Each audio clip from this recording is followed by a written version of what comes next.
అలా ఉండిపోవాలన్నది ప్రభు అని అడుగుతున్నాను. చర్చిలో దేవుడిచ్చిన బాధ్యతలు విలువ నీకు తెలుస్తుందని అడుగుతున్నాను నేను. ఇక్కడికి వచ్చి క్రిస్మస్ చేస్తావు, బయటికి పోయి మరొక ప్రోగ్రాం చేస్తావు. ఇక్కడికి వచ్చి దేవుడి కార్యక్రమాలు చేస్తావు, బయటికి పోయి పనికి మన లోక సంబంధమైన జెండాలు మోస్తావు. ఎవడరా నువ్వు అని అడుగుతాడు దేవుడికి. ఎవడరా నువ్వు అని అడుగుతాడు. నీలాటోడికా, నీలాంటి వంకరోడికా, బాధ్యత లేనోడికా, ఒరే ఒక 10 రూపాయల పని నమ్మకంగా చేయలేని నీలాటోడికి నా సంఘంలో నీకు బాధ్యత ఇచ్చాను, పోరా అని చెప్తాడు. గుర్తుపెట్టుకో.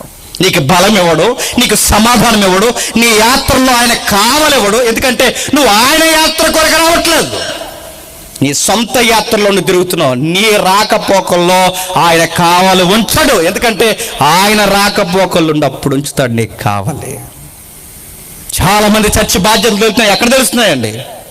మా ఏరియాలో మొన్న ఏం చేశారో తెలుసా? పేరు చెప్పకూడదు, డీటెయిల్గా నన్ను అడగండి. మా ఏరియాలో కొంతమంది ఏం చేశారో తెలుసా? సరిగ్గా సండే టైంలో ఏదో ప్రోగ్రాం వచ్చింది లోక సంబంధమైనది. ఆ లోక సంబంధమైన ప్రోగ్రాం కొరకు మానేశారండి చర్చ్. నా ఒళ్ళు మండింది ఒకేసారి నాకు. ఒరే, చర్చ్ అనే స్థలంలో కూర్చోవాలి అంటే దేవుడు ఎంత ధన్యత ఇవ్వాలరా. వారమంతా కాచి కాపాడి సజీవుల లెక్కల్లో ఎందుకు కూర్చోడు చెప్పనా? ఒక గంట ఇక్కడికి వచ్చి కూర్చుంటావంట. ఆ గంటే పట్టుకెళ్ళి నువ్వు భోజనాల్లో పెట్టావంటే నిన్నేమనాలరా అంటాడు దేవుడు. గుర్తుపెట్టుకో. నిన్నేమనాలి? నీకు ఆదివారం ఎందుకు ఇచ్చాను?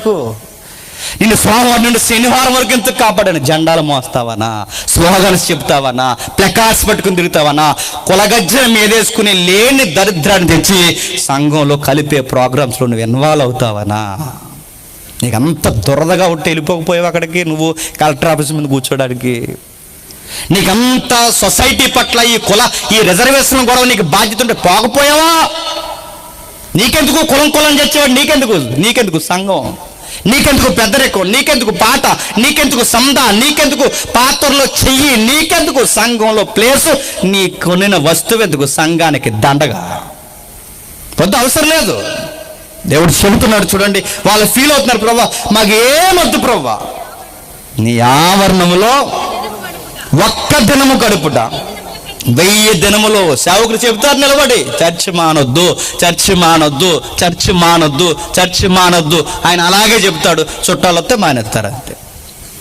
ఆ దరిద్రం పెట్టాలి, ఆదివారం వస్తారు ఇటు. మరి అలా చుట్టాలు వస్తే మానేస్తున్నామంటే చర్చి కన్నా నీ దృష్టిలో ఎవరెక్కువ చెప్పు? చుట్టాలు ఎక్కువ. ఆదివారం పెళ్ళి వస్తే మానేస్తున్నావంటే నీ దృష్టిలో చర్చి కన్నా నీకేం ఎక్కువ చెప్పు? పెళ్ళి ఎక్కువ. నీకు ప్రయాణం ఉందంటే చర్చి మానేస్తున్నావు, నీ దృష్టిలో ప్రయాణమే ఎక్కువ చర్చి కన్నా. ఒక సోదిగాడు ఎవడో వచ్చి నిన్ను ఎక్కడికో రమ్మంటే చర్చి మానేస్తామంటే నీకు సోదే ఎక్కువ. చెప్పు రే, నువ్వు వారంలో ఏ రోజన్నా పెట్టుకోరా పెళ్ళి, ఆదివారం పెట్టు. నువ్వు బిల్ గేట్స్ నన్న పిలువు కానీ నన్ను పిలవకరని చెప్పు. గుర్తుపెట్టుకో. చర్చికి పోవాలరా అని చెప్పు. ఆదివారం కాకుండా మీరు ఏ టైంలో పెట్టుకున్నా వస్తాను, కానీ సండే చర్చ్ డిస్టర్బెన్స్ చేయకుండా. అంత బాధ్యత ఉందా మన చర్చి పట్ల? ఒక్క వారం మానేస్తే ఏమవుద్దండి? ఒక్క వారం మానేస్తేనా? ఒక్క వారం మానేస్తే ఏమవుద్దో తీర్పు దినం రాని చూపిస్తాడు, కంగారు పడకు. ఒక్క వారం మానేస్తే ఏమవుద్దంటే దేవుడు ఒక్కరోజు ఈయన కాపాడకపోతే ఏమవుద్దని వదిలేస్తే 3వ రోజుకి దినం పెట్టేస్తారు. అదే కాపాడుతున్నాడు నిన్ను. వాళ్ళకి చర్చిలకు తెలిసింది. వాళ్ళు అంటున్నారు, ప్రభా మాకు గ్రేట్ జాబ్ ఇచ్చావు, గ్రేట్ జాబ్ ఇచ్చావు. వీళ్ళ దగ్గరికి వెళ్ళి, ఇదిగో ఎలా రండి, మీరు గేట్ దగ్గర ఎన్నాళ్ళు డ్యూటీ చేస్తారు, కానీ మీకు పని చెప్తున్నాను, రాజుగారి గేటు ముందు డ్యూటీ చేయాలండి. వస్తారా? జీతాలు ఎక్కువ ఉంటాయి, రాయితీలు ఎక్కువ ఉంటాయి, సీఎం భోజనం పెడతారు మీకు. వస్తారా? అక్కడ డ్యూటీ చేస్తారా? ఇక్కడ చేస్తారు డ్యూటీ, అక్కడ చేస్తారా? పిఎఫ్లు ఉంటాయి, మీకు కావాల్సిన శాలరీస్ ఉంటాయి, ఎస్ఎల్ఆర్స్ ఉంటాయి. రిటైర్ అయిపోయిన తర్వాత మళ్ళీ మీకు గ్రాస్ ఉంటుంది, మీ పిల్లలకి మళ్ళీ జాబ్ కొనసాగుతుంది. ఎంత ఉందో డ్యూటీ. ఇక్కడ సెక్యూరిటీ చేసి కానీ అక్కడ సెక్యూరిటీ జాబ్ చేస్తారు. రండి వస్తారంటే వీళ్ళంటారట, మంచి జాబ్ సార్, సూపర్ సార్, కానీ అవుట్ సార్ మేము ఆ జాబ్ చేయం సార్ అంటారు. ఒరే, రాజుగారి ఇంటి ముందు కాపలారా, గవర్నమెంట్ జాబ్ రా, పక్కా రిజర్వేషన్ రా, రండ్రా, మీ పిల్లలకి గవర్నమెంట్ ఉద్యోగం కొనసాగుతుంటే రాము సార్, సారీ సార్, ఇంకెవరినైనా పిలుచుకోండి కానీ సండే ఎగ్గొట్టే ఈ జాబులు మాకు వద్దు సార్. ప్రౌడ్గా ఒక విషయం చెప్తాను మీకు. రాజమండ్రిలో 3-4 కోట్ల రూపాయలతో బిజినెస్ పెట్టారండి మా చర్చ్ మెంబర్స్. 3-4 కోట్లు. బిర్యానీ సెంటర్. ఈసారి ఎవరైనా రాజమండ్రి వస్తే ఆ బిర్యానీ సెంటర్లో తినండి. జీసన్ అని చక్రధర అంటే ఎముకలు ఇరిగిపోయే హాస్పిటల్, ఎముకలు ఇరిగిపోతే బాగు చేసే హాస్పిటల్ ఉంది, చక్రధర హాస్పిటల్ అని. హాస్పిటల్ పక్కన బిల్డింగ్ మీద ఉంటారు. రెస్టారెంట్ నాదనుకోకండి, అక్కడ తినమన్నానండి. ఎందుకు చెప్తాను వినండి. వాళ్ళది 3-4 కోట్ల రూపాయల బిజినెస్ అండి వాళ్ళది. మొన్నే స్టార్ట్ చేశారు. రెస్టారెంట్ అంటే ఏ రోజు బాగా లాగుతుందండి? ఆదివారం, శనివారం పెట్టారు. అంతవరకు పూర్తవుతుంది. ఓ మాట అడిగాను నేను, ఇన్ని కోట్ల రూపాయల బిజినెస్ పెడుతున్నారు కదా, దేవుడు మిమ్మల్ని దీవించాడు, ఆదివారం మీరు ఏం చేస్తారని అడిగాను. చర్చికి వస్తారా, రెస్టారెంట్లో ఉంటారా? అయ్యో, చర్చి కన్నా ఈ కోట్ల రూపాయల బిజినెస్ మాకు ఎక్కువ అండి, చర్చే ముఖ్యం, తర్వాతే రెస్టారెంట్ అని. నిజంగానంటే నిజమే అండి. చూడండి, రాకపోతే అడగండి. చూస్తున్నానండి, ఏ రోజు మానండి. అన్ని కోట్ల రూపాయల బిజినెస్ వదిలేసి తల్లి ముగ్గురు వచ్చి ఫ్రంట్ లైన్లో కూర్చొని వాక్యం అంతా విని లాస్ట్ ప్రేయర్ చేయించుకుని వెళ్తారు. నేను ఎందుకు చెప్తున్నాను చెప్పిన ఈ మాట? వాళ్ళకి కోట్ల రూపాయల బిజినెస్ కన్నా ఆ గంట టర్న్ ఓవర్, నేను ఓపెన్గా చెప్పొచ్చు లేదు కానీ, గంట టర్న్ ఓవర్ 1-2 లక్షల బిజినెస్ జరుగుతుంది. ఆ ఒక్క గంటను అక్కడ పక్కన పడేసి వచ్చి చర్చిలో కూర్చుంటారు. ఎందుకు చెప్పిన, చర్చిలో గడపడం అనేది గ్రేటెస్ట్ ప్రివిలేజ్. గుర్తుపెట్టుకోండి.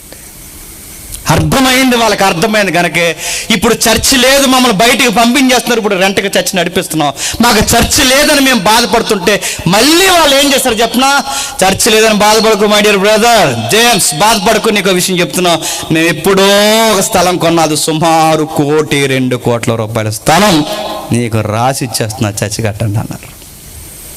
చూసారా, చర్చి వాల్యూ అది.